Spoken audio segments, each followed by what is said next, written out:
I don't think I've done one swim in 31 years where somebody hasn't come up beforehand and said, this swim is impossible. You will never, ever make it. And it's not that I'm going out there to prove them wrong, but there is a certain satisfaction at the end when you do achieve it and you say, yeah, it is possible. We can start pushing the boundaries of human endurance. How far did you get to? When did you try? What was the experience like for you? Well, I started from here, so my destination was in fact the other end of the English Channel.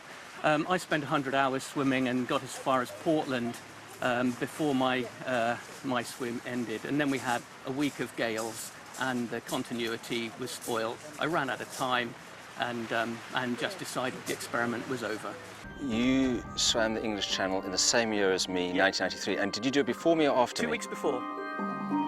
The English Channel can be the most beautiful place. When you swim through the day and the sun starts setting, it sends a glitter path of sparkles all across the water. It makes you feel you could swim along that path till morning. But it can also be brutal. Feels like a washing machine underneath me, but we're around the point. So we pass Land's End, which is a great start. A long way to go, though. Any jellyfish? Loads and loads and loads of jellyfish. You been stung yet? Yep. Yeah. The hurt? Between the legs. It's okay when the water's clear and you can see the jellyfish and you can avoid them. But when it gets rough, the water gets cloudy and you just get stung across the face and across the body.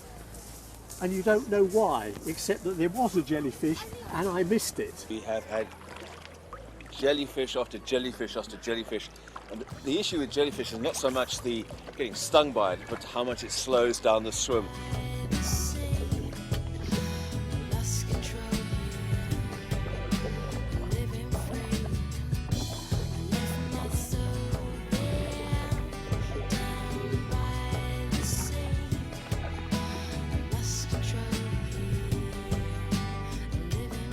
What's great here is that Lewis has got a cause, and that cause is a really important cause for all of us. And I think if you have that cause and you have that drive and determination, everybody can achieve something really special. I'm just telling you, I haven't got it in me today. Around the corner over there is Lizard Point. It's one of the most dangerous places in the whole of UK waters. 1 hour 20, you covered 3 Ks. Yeah. And yesterday we were coming 6 Ks in that time. He likes to swim alongside the boat. That's where Stephen, the skipper, likes to keep him, because these are dangerous waters. There have been people who die while trying to cross over to France, and they do like to keep a very close eye on him as he's making his way alongside the boat there. The tide is coming in. They've timed this, haven't they, to try and get the use of the spring tides, which certainly pummel him along. Yes. Sometimes he described taking one stroke and the current taking him another stroke, and that's what they've been seeking. The spring tides have been a real help for him. I guess you don't want to go against nature, do you? Because nature will win. So let's try and use it where possible. I'm so glad we didn't come out last night. We so would have been lumpy and horrible and windy. Vomit all over the place again, and today it's settled down so much. It's amazing how the ocean can get up so quickly and the conditions then can calm down so quickly.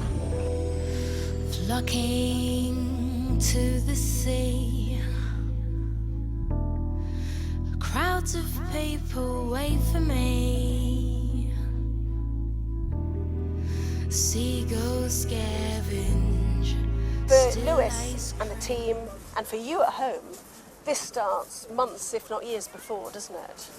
Yes, I mean, he started a good 10 years ago, and finally, you know, he's getting the recognition that he deserves. Oh, me, father was a keeper on the Eddystone Light. He slept with a mermaid one fine night.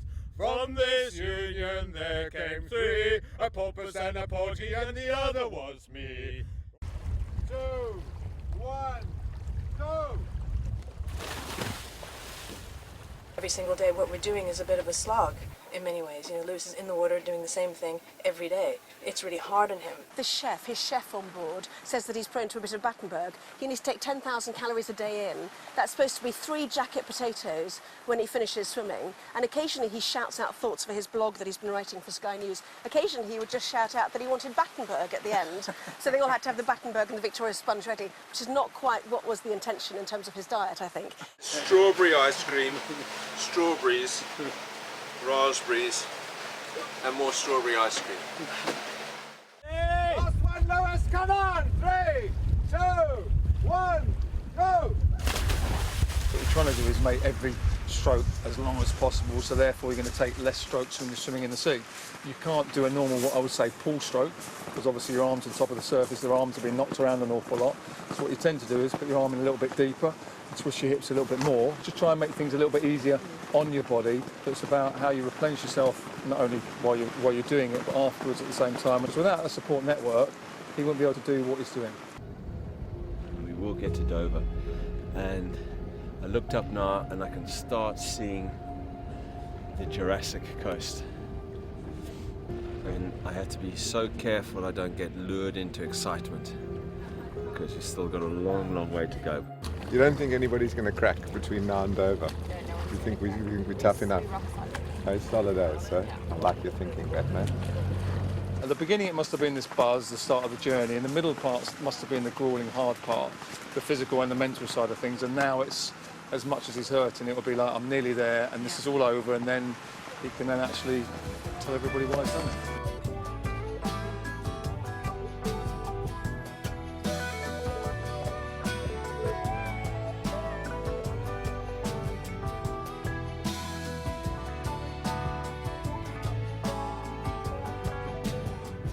Lewis, how's it going? Oh, it's a bit tough this last little bit, but I've only got, I think, another 2 kilometres now. And I'm so excited to finally get there, to finish this swim. What does it mean to see the white cliffs like that? I've been dreaming of this day for nearly 50 days, to finally see the white cliffs of Dover. And over there is the end. I mean, can you believe it? I mean, it's just absolutely astonishing what you've achieved now to be this close.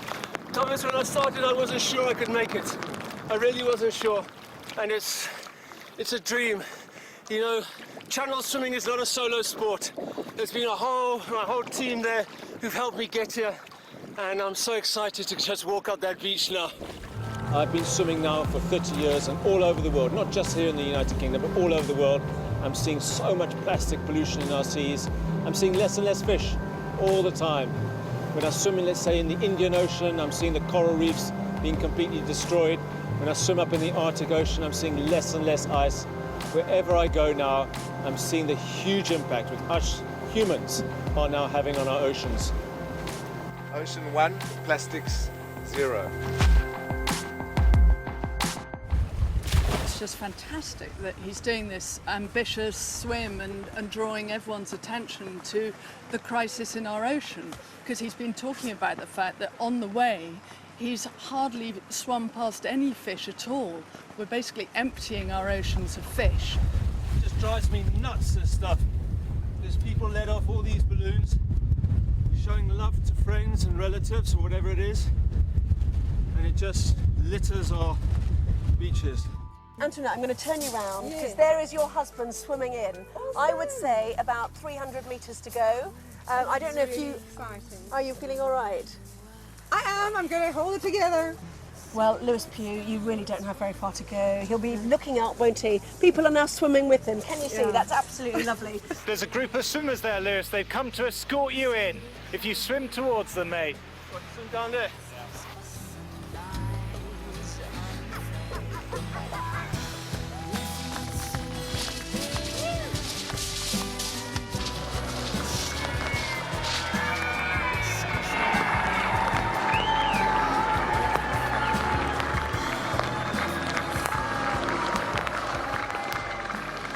So he touched the harbour wall, he turned round and he's swimming back where 2 flags are waiting for him and a finish line that reads the long swim. It's been a long swim. It's been an incredible feat of endurance. But Lewis Pugh You're a record holder now. Lewis Pugh, congratulations. Hello, Anna, how are you? See you in a moment. You're going up, I know, to cross the finish line. Can we be the first to say you've done brilliantly? Thank you. How are you feeling right now? Exhausted and exhilarated in equal measure. It's not even easy to get up the beach, is it? No, it isn't. Anyway, I'll let you do this. enough. I'll talk to you in a moment. Thank you.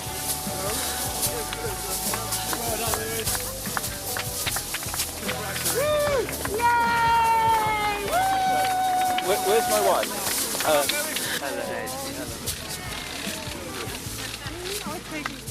Here's the Environment Secretary coming in. I think he's a modern-day hero. I think everything that he's done is just so inspirational.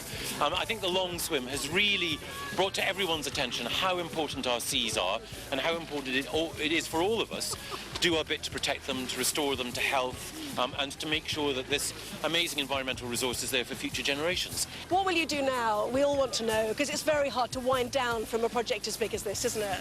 Yes, it is, but now the real work actually begins. I mean, obviously I'm exhausted. I'd like to have a nice, good rest and a very, very good sleep, but very, very soon I go off to the G7 summit. The discussions which are taking place at the G7 summit are about protecting our oceans. That's going to be at top of the agenda. Also, then we've got the High Seas Convention coming up, where all the nations of the world are coming together and saying how can we protect the waters beyond our national jurisdictions. That's going to involve a lot of hard work and a lot of bridge building between the nations. Here, Lewis. Thank you very much. Lewis, straight in here, Lewis. Thank you. Thank you very much.